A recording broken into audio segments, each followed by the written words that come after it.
Hello everybody and good afternoon. Welcome to another Fulbright webinar. Today the webinar is specifically for questions and answers involving two requirements for the Fulbright postgraduate call for applications, which is the CV and the letters of recommendation. So let's go ahead and get started. My name is Miles Thacker. I'm the Education Advisor for Fulbright Columbia. So let's go ahead and talk about CVs and letters of recommendation, and then we can jump into the questions that we'll have. So just some housekeeping rules. Make sure you have your headphones plugged in or speakers on. Your microphone will be deactivated, so you won't be able to speak during this presentation, though you will be able to ask questions in the questions box, or caja de preguntas, in your control panel. Try not to repeat any questions, and remember all your questions will be answered. The webinar will be recorded and posted on the YouTube page within a few days. So if you've missed anything, you can go check that out on our YouTube page, Fulbright Columbia, on YouTube, and you can see the recorded version there.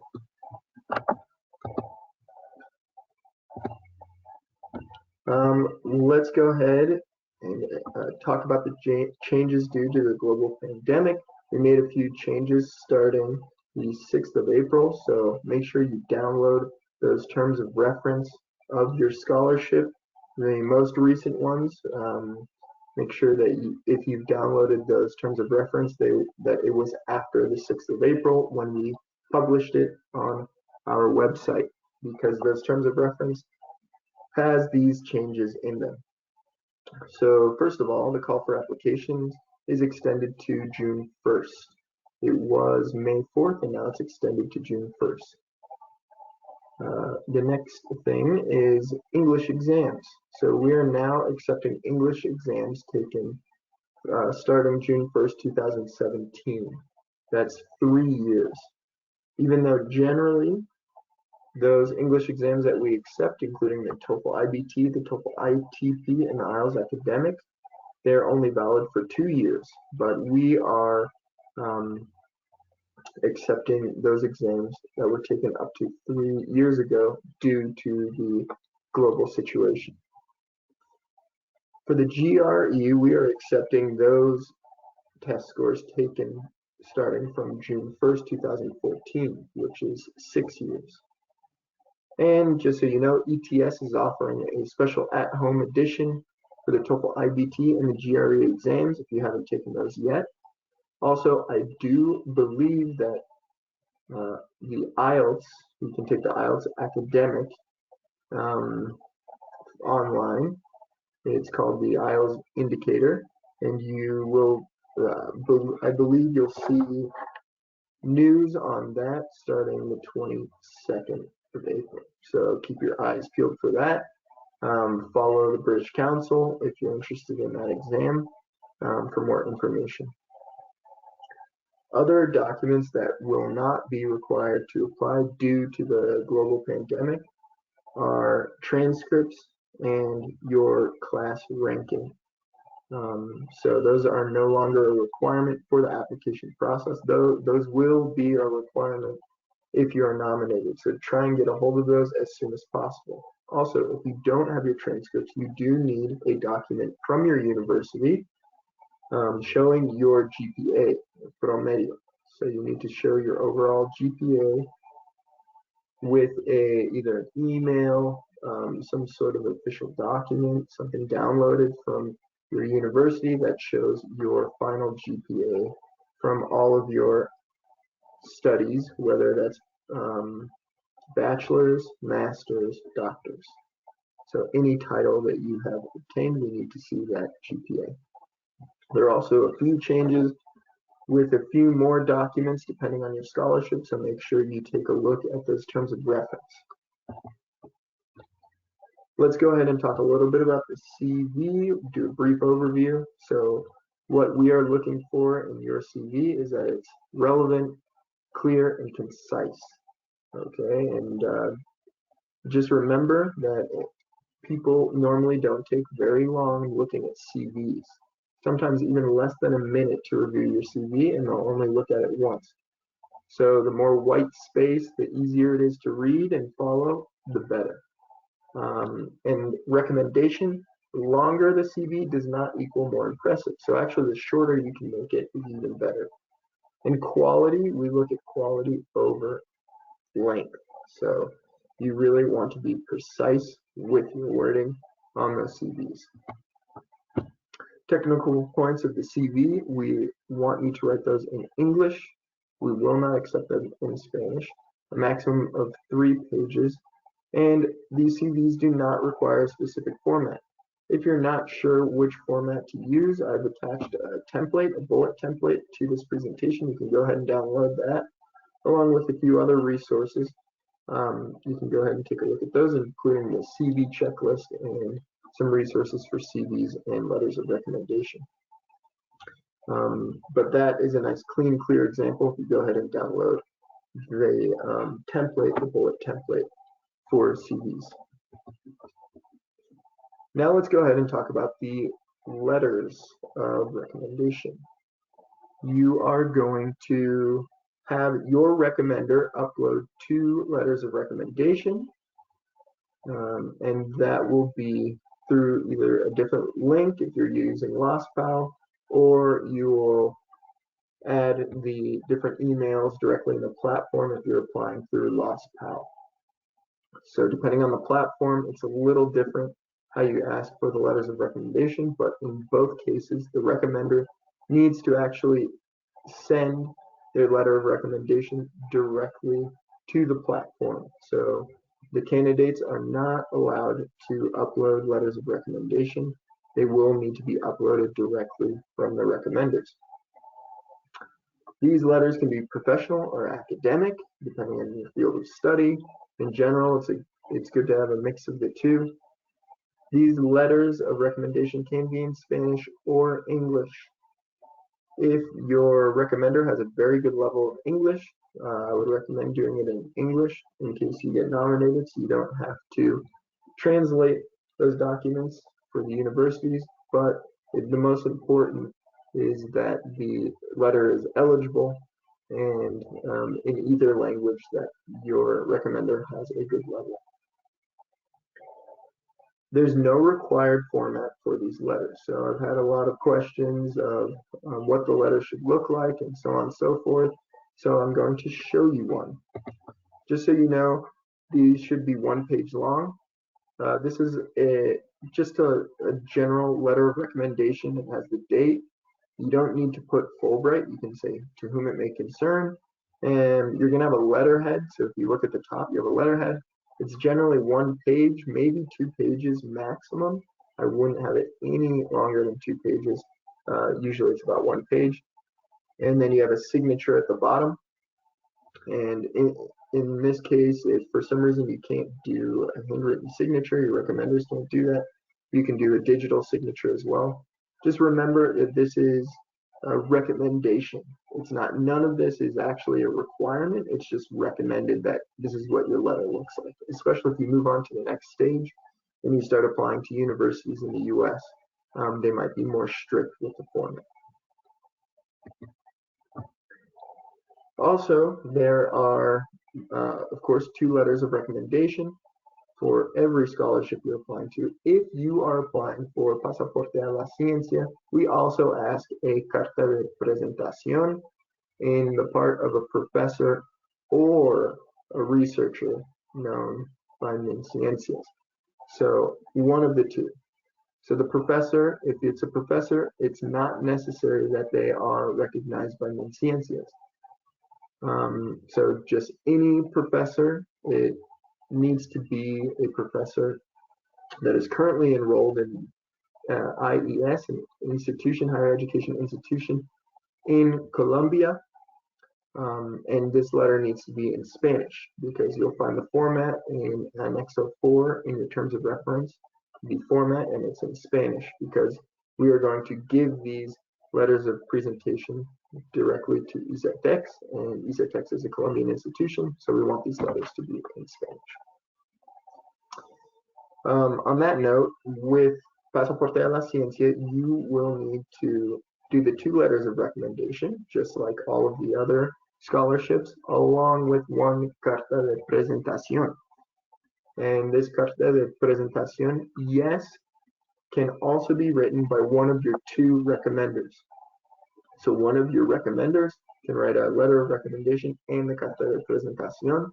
The carta de presentación is very similar to a letter of recommendation, but the person who's writing the letter, the carta de presentación, will also be adding a compromise. They're going to agree to writing an annual report for you guys. The annual report is not complicated, but they also need to agree to that. So it's a little different than carta de presentación. Please take a look at Annex 04 in your terms of reference. Other web sessions coming up. So we're going to talk about the platforms LastPal and Slate on the 20th of April. So this coming Monday at noon. So if you have questions about that, please show up.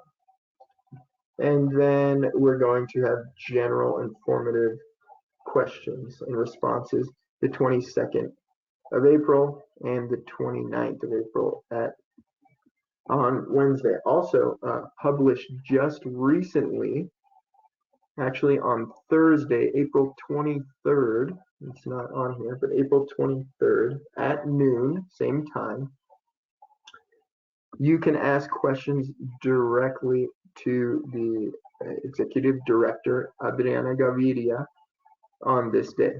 So if you have questions and you would like to ask directly to our Executive Director, Adriana Gaviria, you have a chance. So you can do that on Thursday, April 23rd at noon. So let's go ahead and get to the different questions that you may have.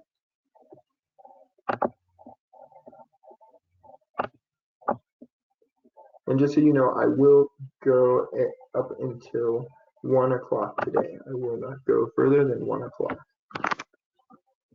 Karen is asking if we can share the brainstorm guidance sheet. That is specifically dealing with the essays. So if you like that, you need to email me directly.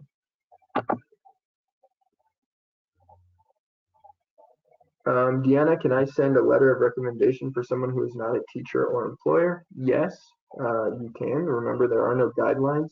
It's not recommended that it's a family member, and it should be somebody that you work with in a professional level, usually a supervisor or a teacher.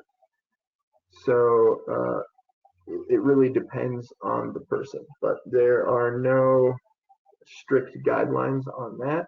It's also recommended that you know the person for at least a year. But it's not necessary that it has to be a teacher or a supervisor from your work. It could be somebody who you worked under volunteering. Maybe it could be someone higher up from a research group. So those are other possibilities.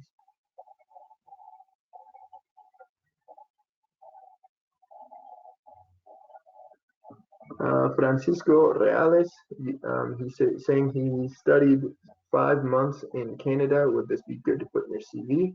Of course, yeah. Put all the information of your studies, of your professional experience in your CV.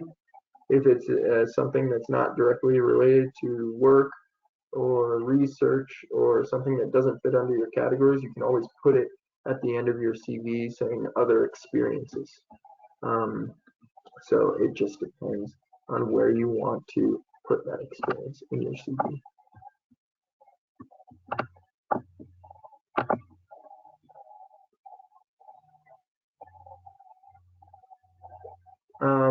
Danielle, will the university ranking be analyzed in the selection? Well, we're actually not asking for the ranking at this time. Usually that's used for the universities for selection. On our part, yes, we might still use that for selection. So if you have it, it's good to add. And either way, we will be asking for that ranking. So you need to give us that ranking whether it's at the point that you're nominated, or if you have that ranking now, you can add it to your application.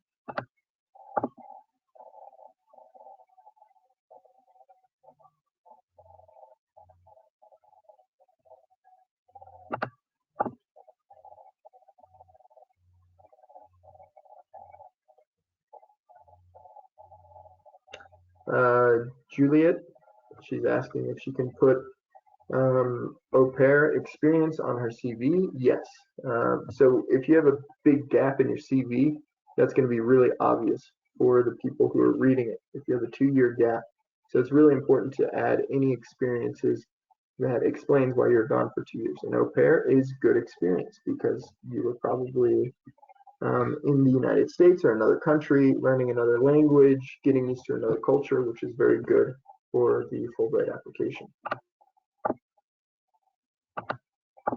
Juliet is asking, what do you mean by white spaces? I thought a compact CV is better. Juliet, no, a compact CV is not better. Basically, you want it really clear and easy to read. So more white space in the CV is better. If you pack that with information, it's going to be really hard for the reader to look at, and it might not be relevant. A CV is really something that for somebody to scan, to look over and get a brief idea of who you are and what you've done in 30 seconds or a minute. So they're just going to look at that CV and they're going to know who you are very quickly. It's not a document that somebody wants to sit down and read for 25 minutes. It's something that should be very clear and concise and get right to the point. So you don't want to pack your CV with a lot of text. That is not the idea. The idea is to make it very easy to read and to scan over.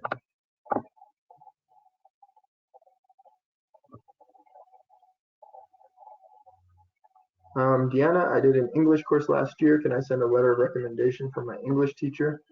That's fine. Usually what you want is recommenders that are going to complement your profile. So if this recommender is simply just going to say that you have a good English level, well, the committee is going to get to know your English level just from your test scores anyway. So you want to make sure that it's a recommender that's really going to speak well about you and also give information on projects or studies you've done or work you've done that is more detailed that might not be in your CV.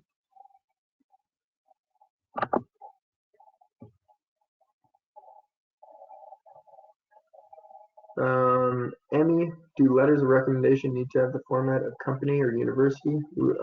It's better to have the letterhead of the company or university at the top. Yes, I recommend that.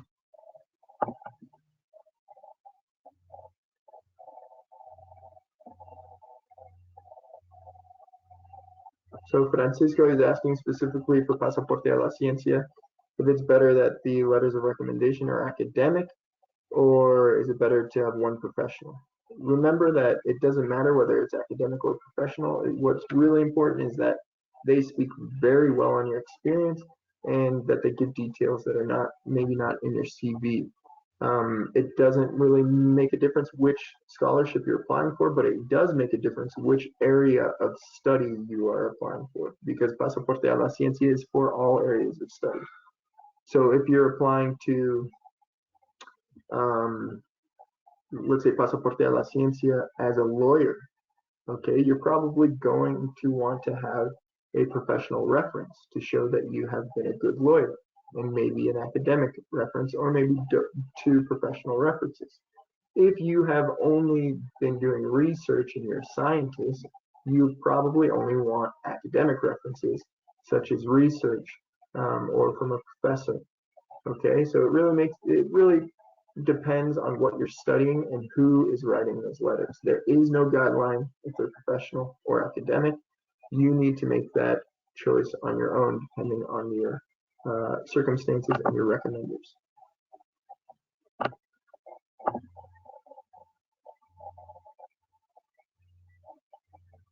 Juliet, should the letter of recommendation be on a stamp paper from the institute where they work? So Juliet, we don't I mean, just the letterhead. It can all be digital. You don't need a stamp or any document, physical document, because you're going to upload it. So just it just needs, I mean, we ask that it has a letterhead from the institution that the recommender works at and a signature. Again, these are suggestions and they're not requirements.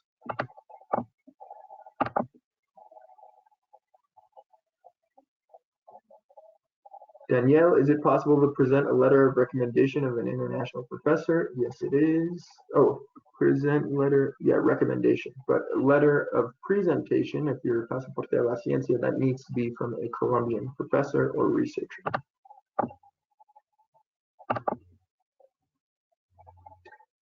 So the difference between carta de presentación and carta de recomendación, letters of recommendation, you will need to take a look at Pasaporte de la Ciencia, the terms of reference. It'll explain it a little better.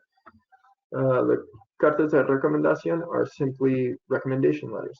People recommending you for the scholarship, the Fulbright scholarship, or maybe universities in the U.S.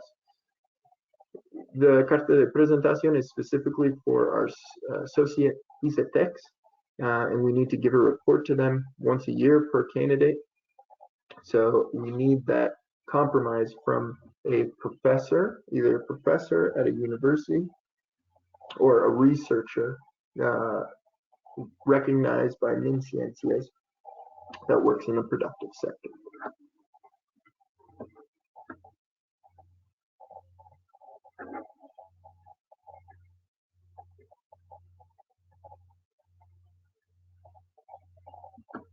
Karen, should I attach any documents of the recommenders? No. The recommenders will upload their own documents. All you need to do is, depending on your platform, you add their email, they will receive a message, and they will upload their letters of recommendation directly to the platform.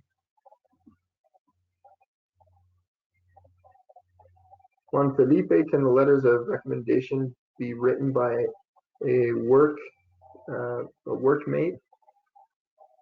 It could be written by a workmate, but it's better to be written by a supervisor. If you could have that written by a supervisor, that looks a lot better for you. If it's written by a workmate, you would want that to be somebody in a higher up level than you, preferably with a master's or doctorate degree that can speak highly of you. But in general, you usually want somebody higher up in the supervisor position. Paulina, can we write names of publications in Spanish? Yes, you can. So for the CV, remember, if you haven't seen the webinar that in more detail about the CV and letters of recommendation, you can take a look at that on our YouTube page that explains that a little better. But as for Spanish words, so we want the whole CV in English, but we don't want, we want institution names in Spanish and publications. So any formal published document, if it's published in Spanish, it should have a Spanish name. And any universities, for example, Universidad del Norte, right? That's specifically from Colombia. If you translate that to Northern University, well, there are a lot of Northern universities in the United States, and that could really confuse your reader. So make sure you put the names of institutions in Spanish as well as names of publications. Jonathan, should a photo be included or not? I do not recommend a photo.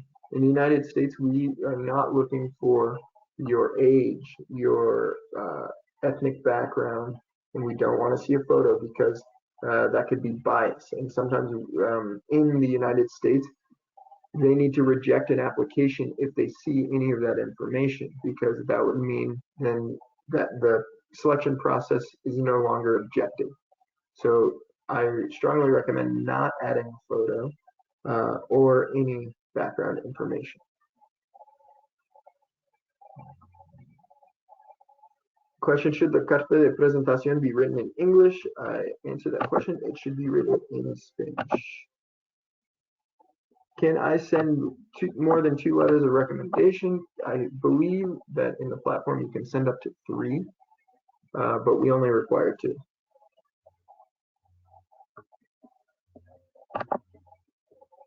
Nicole, does the teacher who's recommending me, does that need to be related to the research I want to do in the master's? No, it's not necessary. Basically, it's only necessary that they speak well about your experience, of something that maybe that's not on your CV, or essays, and that speaks well of your personal capabilities as well.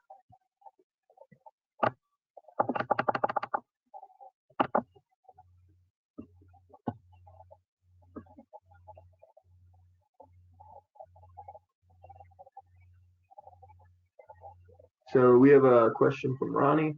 Both of my recommendation letters can be written by people different from the professor, and just my presentation letter by a recognized Colombian professor, no matter if the professor is from any Colombian university. So Ronnie, your recommendation letter can be written really by anyone. There are no rules by who the letter can be written by, but of course, if it's written by a family member, that's not going to look very good on your part. We'll accept it as a letter of recommendation, but you will have not as great of a chance of winning the scholarship. So whether can professors, if you don't have any professors writing your, if you don't have any academic letters of recommendation, that's okay. Though usually universities in the United States will be looking for at least 1 academic letter, but it really depends on your field of study. Greatly depends on your personal field of study, but in general, a good idea is to have a mix of the 2. And as far as a letter recognized by a Colombian professor, that does need to be by a Colombian university. If it's a professor. If it's a researcher, it doesn't need to be a university, but it needs to be a research institute.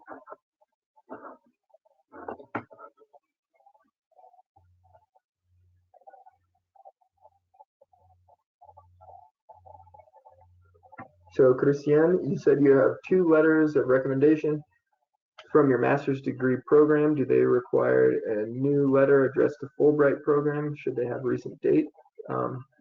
No, it doesn't need to be addressed to Fulbright program. I recommend just saying to whom it may concern or a quien corresponde. And as far as the dates, your recommenders will need to upload those letters directly. The candidate cannot upload those letters of recommendation. So I recommend that the recommenders, they change the date. They change the date to the current date. Okay, so you can use those same letters, just make sure it's relevant to the Fulbright scholarship application and that they use new dates. If it has an old date, we'll still accept it, but I recommend updating that information while you have the chance.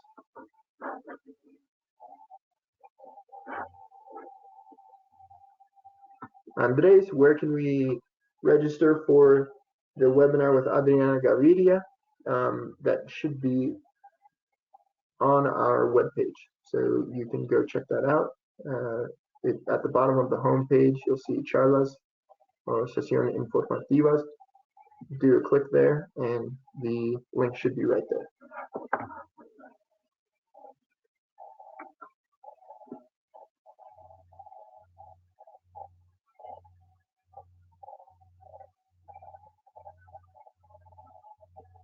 Nicholas, so it looks like you've asked for 3 people to put a letter of recommendation in your application. 2 people will be able to upload it from what I can see from your message, and 1 person won't be able to upload it, but you still ask them for a letter of recommendation. Will this disqualify you? No, that won't disqualify you, because those 2 letters of recommendation that we do receive are what we're going to be looking at. We won't see that you asked for a letter of recommendation and didn't receive it. That won't be taken into account at all. So no problem there, as long as you have 2 letters of recommendation.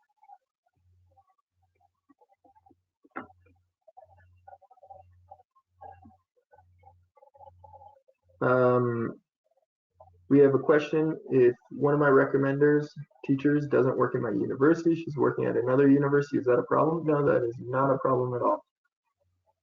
Even if for the carta de presentación, if it's from a different university, as long as it's a professor that does that or a researcher. But as far as recommenders, no, that won't cause any problems.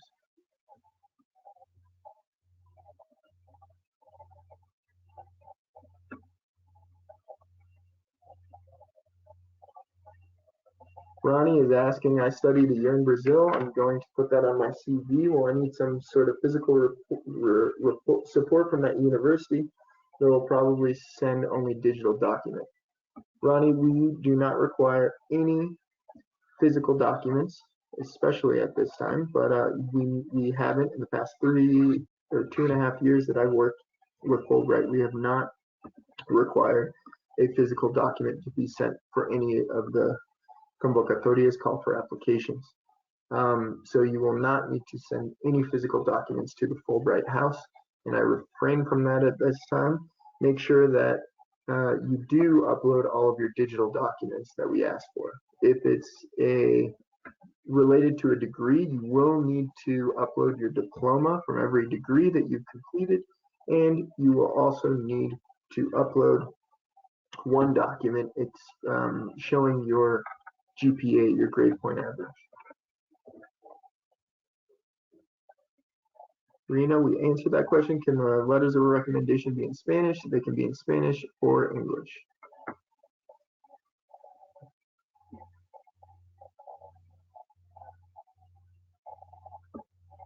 Nicholas, is it, if it's the second time you're applying for a Fulbright scholarship, is it important that the recommenders mention it in the letters? No.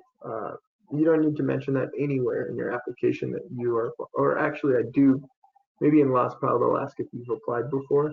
Usually they only ask if you've won the scholarship. So it's not important that you have that information.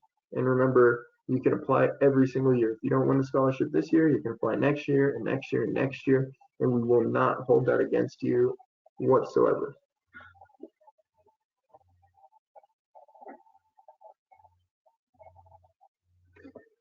So what's more important, academic achievements or labor achievements? So academic CVs, it's more important to put your most relevant experience to what you will be studying at the university. So you need to cater this CV specifically, one, for the Fulbright scholarship, and two, for what you will be studying at your university. So put the information that's most relevant to what you want to study, whether that's work experience or it is research experience, or maybe it's academic experience. Usually, always, if you look at the template that I sent out, you put your education experience first on academic CVs.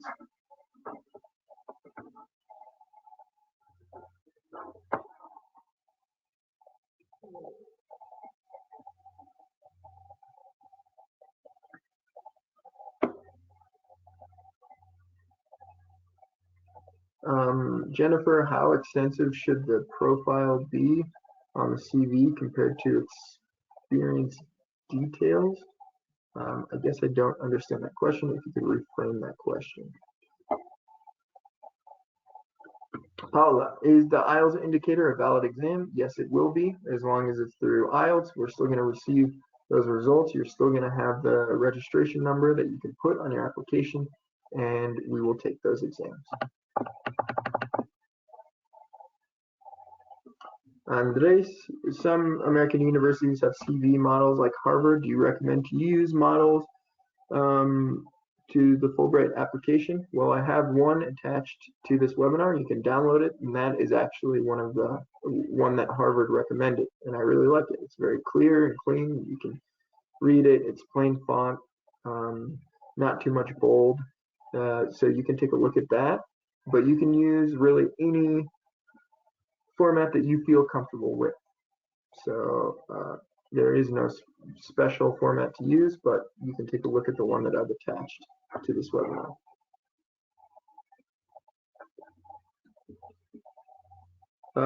Juliet, should the letter of recommendation be directed towards the Fulbright Commission? No, it is not necessary. I recommend just saying to whom it may concern.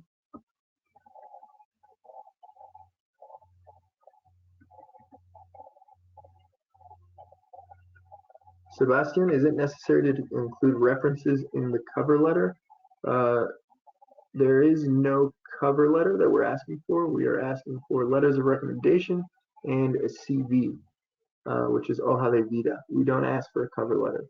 If you are talking about the CV, hoja de vida, no, we don't ask for references because you are already going to add those references separately with those letters of recommendation. So don't add your references. Maria, if you want tips for writing essays, please take a look at our webinar on what we're looking for writing essays on our YouTube page. So go ahead and take a look at that.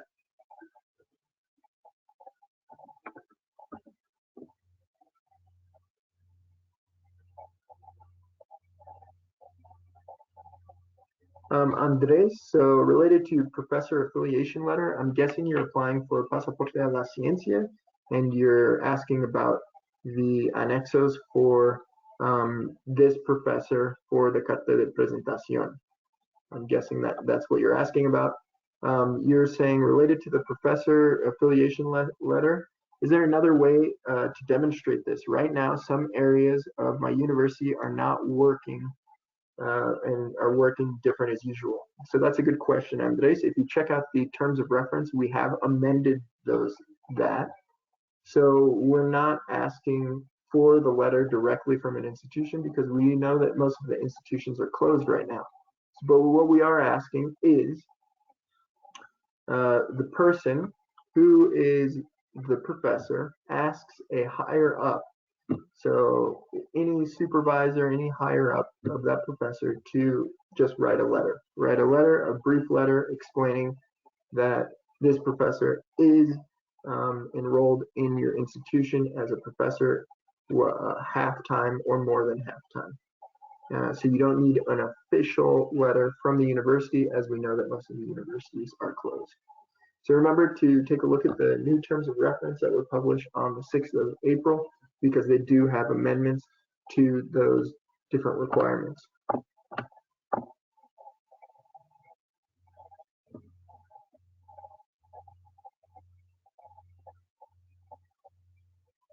Viviana, hi, thank you for the webinar for Pasaporte a la Ciencia. If the researcher is recognized by Ciencias but is not a professor, does he or she need to attach a certificate? No, they don't.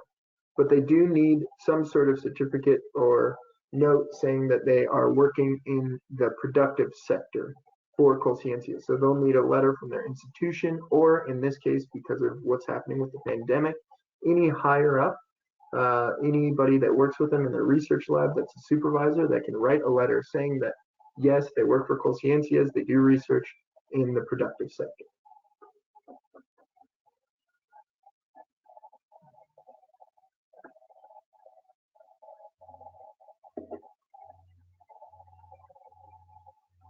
Viviana, do we need to send certificates, for example, of our working experience or academic recognitions? No.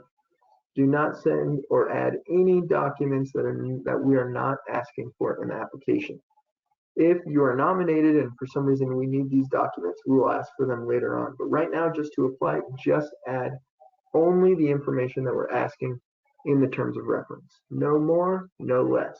Just the documents that we're asking for in the terms of reference. And we're very specific what documents we're looking for, how long the documents should be, and so forth.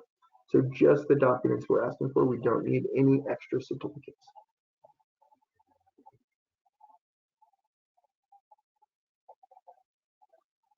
Danielle, so the letter of presentation will be written for a university professor of a different field that I want to apply for the scholarship. It's recommended that you have somebody write this letter who is in the same area as you, of the area that you are going to study, but it's not necessary. So if that's the only professor you can find, there's no problem there. As long as they are a university professor, which is all we ask for, they can write this letter of presentation.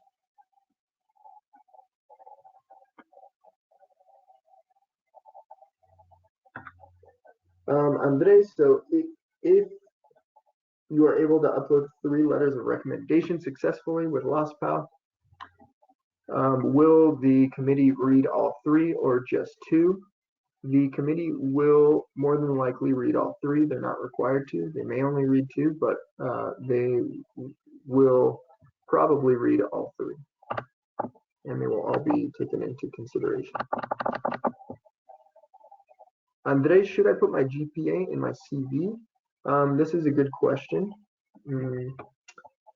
Related to CV for Fulbright, it works because we're in Colombia and we understand the GPA scale. Whereas if you send that CV directly to the United States, it could be confusing because it's over a scale of 5. So if you say that you had a 4.2, that doesn't make much sense in the US because our scale only goes up to 4. So it's better to just leave that out because your transcripts will be reviewed and an official document stating your GPA will also be reviewed and your diploma. So it's not necessary to add the GPA in your CV.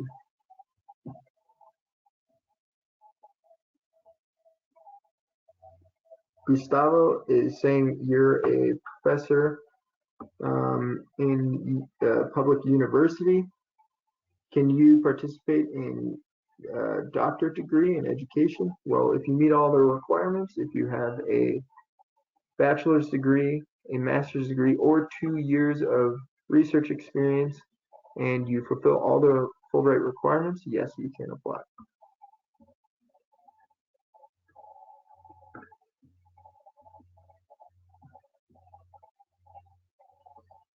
Ana Maria, where do you upload your recommendation letters? You will need to look at Anexo 1, Anexo 1 for all scholarships except Pasaporte de la Ciencia, or Anexo 3 for Pasaporte de la Ciencia, which is in instructivo. It tells you step by step how to use the platforms depending on your scholarships. Very good to note that I've received a lot of emails of people who have been using the terms of reference from last year's scholarships, and those will not work. The links have changed, and on a lot of the scholarships, the platform has changed as well. So you need to make sure you have the newest terms of reference, and it will tell you step by step. If you simply go into our webpage, becas posgrados, choose your scholarship that you want to apply. In la pestaña aplicaciones, you can choose pestaña proceso de aplicaciones, and then there you can click on términos de referencia, and you will have step-by-step process in Anexo 1 for all scholarships except Pasaporte de la Ciencia, Anexo 3.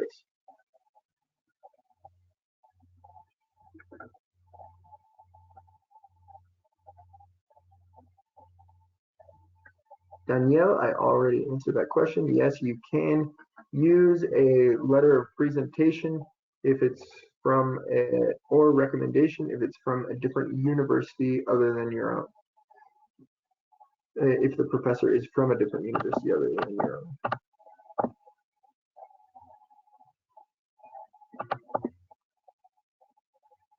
Natalia, what if there is little or no professors working in the area I'm interested in? I'm not sure what that refers to. Whether it's carta de presentación or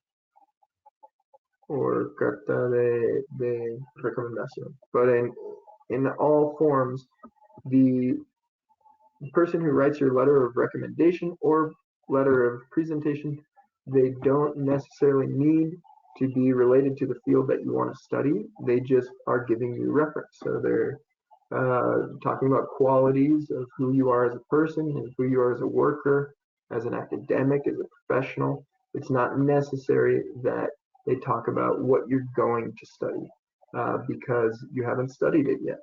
So all of these professionals and academics that are writing these letters, it's not necessary that they're directly related to the field that you will be studying.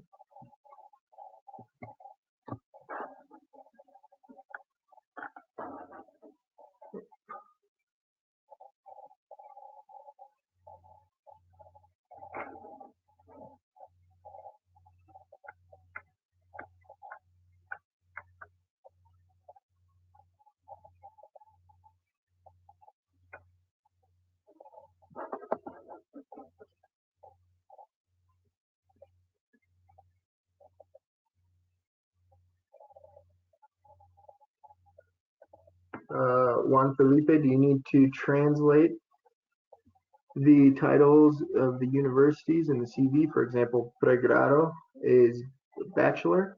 Yes, you do need to translate that part, definitely. Just the name of the university you don't need to translate, but if you studied a bachelor, also the title of your degree, you should translate as well.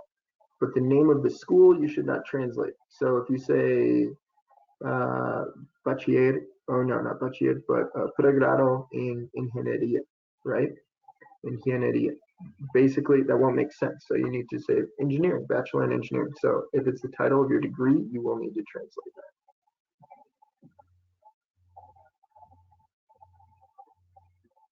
So Karen, what needs to be on the carta de presentación? I will not go into that now because I need to answer everyone's questions. You should take a look at Anexo 4 in los términos de referencia of the Pasaporte a la Ciencia, and it will tell you exactly what we're looking for in the carta de presentación.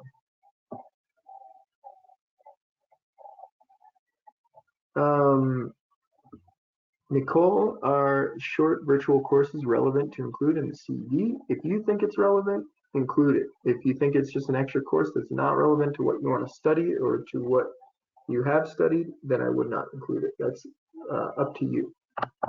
It is important, though, if you've received any college credits for any courses, that you add those in, no matter what the course is. So if you're receiving actual credits from your university, then make sure you add that.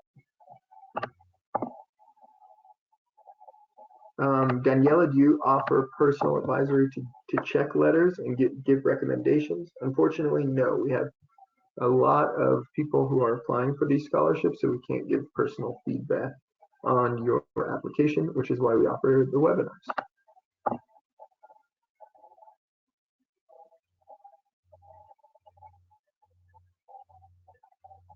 Catalina, I graduated from my university in 2001 and finished my postgraduate study in 2008.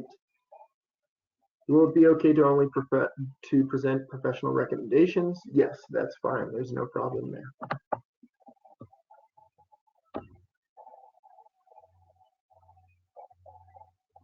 Ana Maria, she's asking, she presented last year letters of recommendation, essays, and so on and so forth. And can she present these same documents, or does she need to present new ones for the new scholarship or for the new convocatoria, call for applications?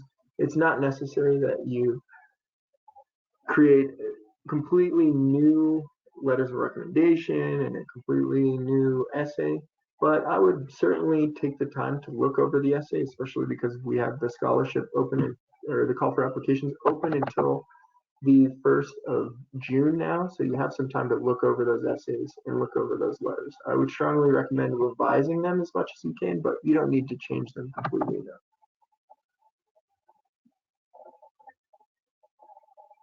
If I studied especialización, should I include it in my CV? Yes, you can certainly include that in your CV. What we're not accepting is the documents or the official diplomas or documents from the especialización, and we don't count that towards your grade point average, but certainly add it in your CV.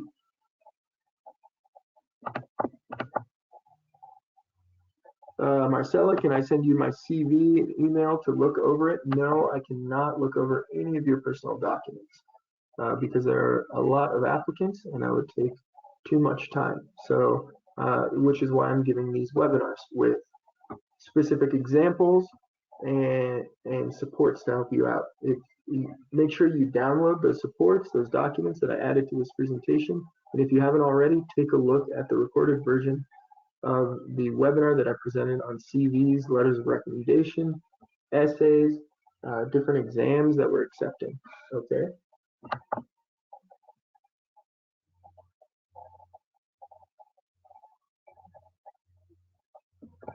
Marcella, how can you put social service in your CV? It depends on what your experiences are. So you could put that all the way at the end, which could be volunteer experience and certificates, extra experience. You can always put at the end of your CV a little another category to put all of those extra experiences that you've completed, whether it's a certificate, whether it's a coursework, whatever it may be.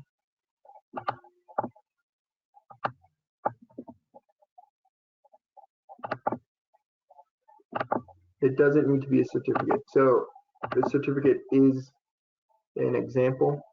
So at the end of your CV, you can put really any kind of title that relates to your specific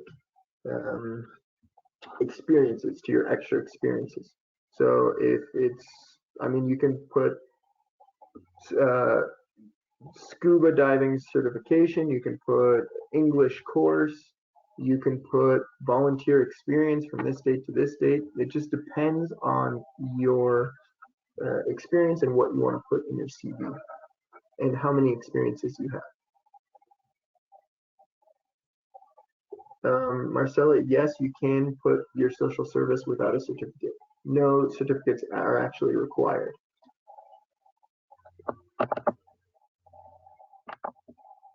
We have any more questions?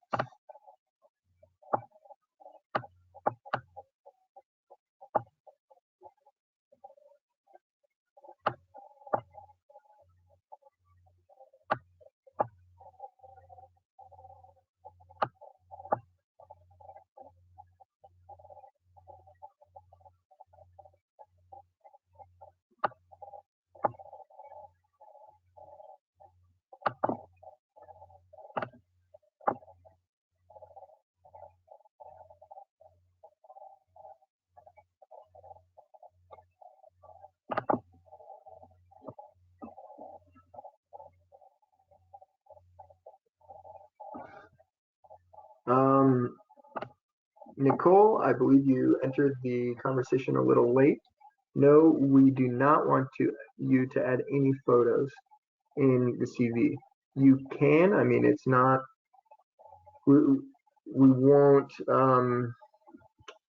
we'll still include the CV in your application if you add a photo, but I strongly recommend against it because this is showing close to what your age is, your ethnic background. You don't want to add any of that experience nor your photo because some universities that can be a reason to disqualify an application because they need to be as objective as possible when reviewing these. So do not add a photo. This is not a resume. This is an academic CV.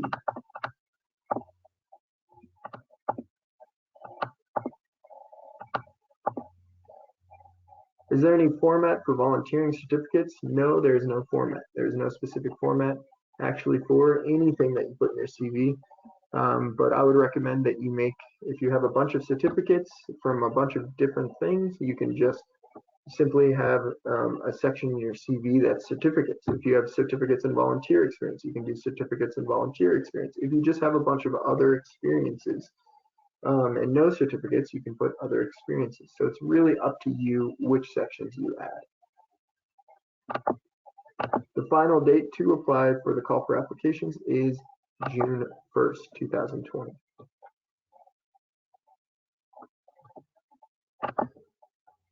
Meredi is asking, can anyone apply regardless of his or her degree field? It depends on what scholarship you're applying to, but this year we accept all applications for any degree field at the master's and doctorate level.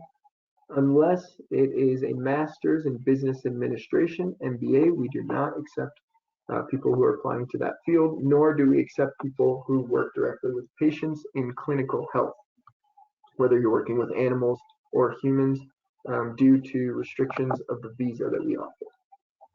But all other areas of study, we do accept applications.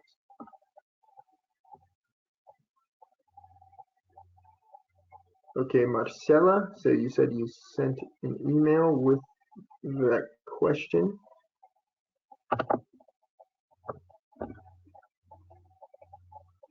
Natalia, can MFAs apply to Pasaporte a la Ciencia or just Cultura? You can apply to either or. It's up to you. Any other questions?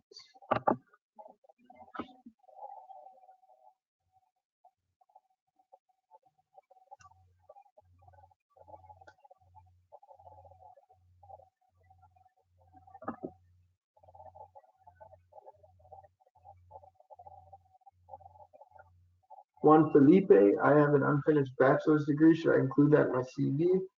Well, first of all, you need to have your bachelor's degree completed no later than December 2019 to apply for the scholarship. If you don't have any bachelor's degree at this time, you cannot apply. If you already have a bachelor's degree and you have another one that you're finishing, yes, you can include that in your CV. But you won't include that in your application, and you won't need to upload any of the required documents, including the transcripts, which we actually don't require at this time, or the diploma because you haven't completed it.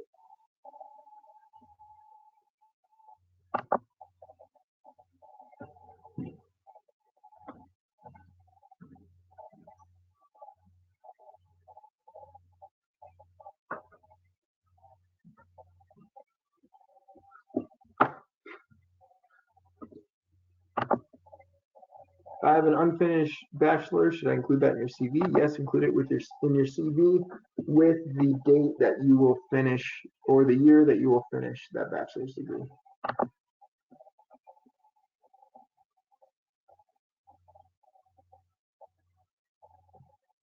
Juanita, the application in LastPal or Slate, in both platforms, you need to fill that out in English.